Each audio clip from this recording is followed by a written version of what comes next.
لبيك اللهم لبيك لبيك لا شريك لك لبيك إن الحمد والنعمة لك والملك لا شريك لك.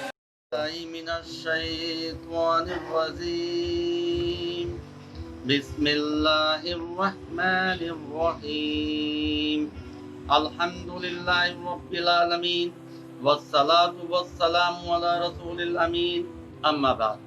تمام تعریف اس رب العالمین کے لیے جس نے ہم سب کو امت مسلمہ میں پیدا کیا اور پیدا کرنے کے ساتھ ساتھ ہماری رہنمائی کے لیے زندگی گزارنے کا ایک سسٹم وے آف لائف حضرت محمد صلی اللہ علیہ وسلم کے ذریعے عنایت کرنا ہے. دوستو، قرآن مجید کی شکل میں یہ تحفہ بس امت مسلمہ کے پاس ہے اور اسی قرآن اور حدیث قرآن کی روشنی میں ہم اپنی زندگی کو گزارنے کی کوشش کریں گے. دوستو، جیسا کہ میں آپ کو بتاتا چلوں، جماعت اسلامی جے پور شہر کی طرف سے ایک 15 روزہ مہم امام انسانیت حضرت ابراہیم خلیل اللہ علیہ السلام کی زندگی پر آن لائن منائی جا رہی ہے. یہ مہم ہماری 16 سے 31 جولائی تک چلے گی انشاءاللہ. اس مہم کے سلسلے میں میرا جو عنوان ہے وہ ہے حضرت ابراہیم علیہ السلام کی شرک سے بیزاری حنیفیت. دوستوں، میں بتاتا چلوں کہ شرک کسے کہتے ہیں.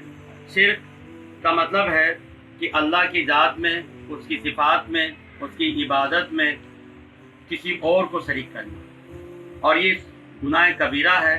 اس گناہ کو اللہ تعالیٰ کبھی معاف نہیں کرے گا. دوستو، آگے میں بتاتا چلوں کہ جیسا کہ ہمیں معلوم ہے حضرت ابراہیم علیہ السلام جس زمانے میں پیدا ہوئے، اس زمانے میں ان کی قوم اور ان کی برادری میں بت پرستی اور ستاروں کی پرستش عام تھی. ان کی پرورش ایک ایسی قوم میں ہوئی جن کے خود کے والد حضرت بت پرست تھے اور ساتھ ہی بت ساز بھی تھے. دوستو، حضرت ابراہیم علیہ السلام کے والد کو اپنی سوسائٹی میں ایک اعلیٰ مقام حاصل تھا، اور اس اعلیٰ مقام کی حیثیت سے وہ کافی حیثیت مند تھے.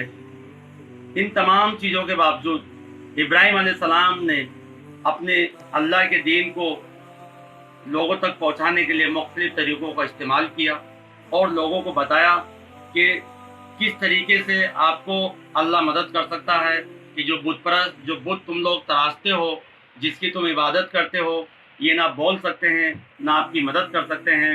تم ان کی عبادت کیوں کرتے ہو؟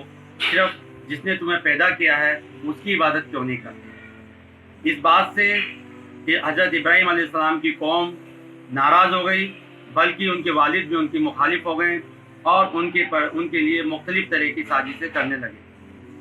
حضرت ابراہیم علیہ السلام کو یہ بتانے کے لیے کہ بھی کس طریقے سے یہ قوم کے لیے، جیسے ہمارے دشمن ہمارے آقاؤں کو کھل کر یہ بغاوت کر رہے ہیں، تو ان کو کس طریقے سے کنٹرول کیا جائے.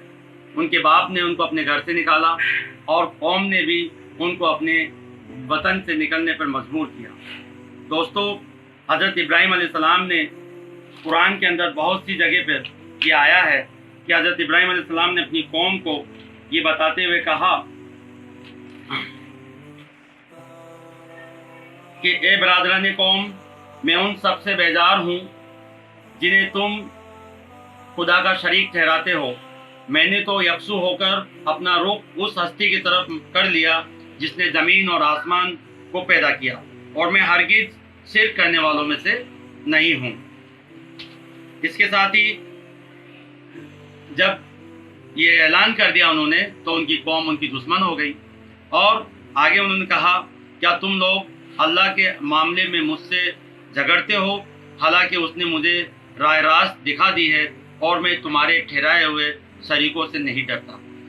حضرت ابراہیم علیہ السلام نے کھل کر کہہ دیا کہ میں تمہارے ان معبودوں سے ڈرنے والا نہیں جو نہ بول سکتے ہیں، نہ کسی کی مدد کر سکتے ہیں، نہ کسی کے کہنے پہ اس کے ساتھ آ سکتے ہیں.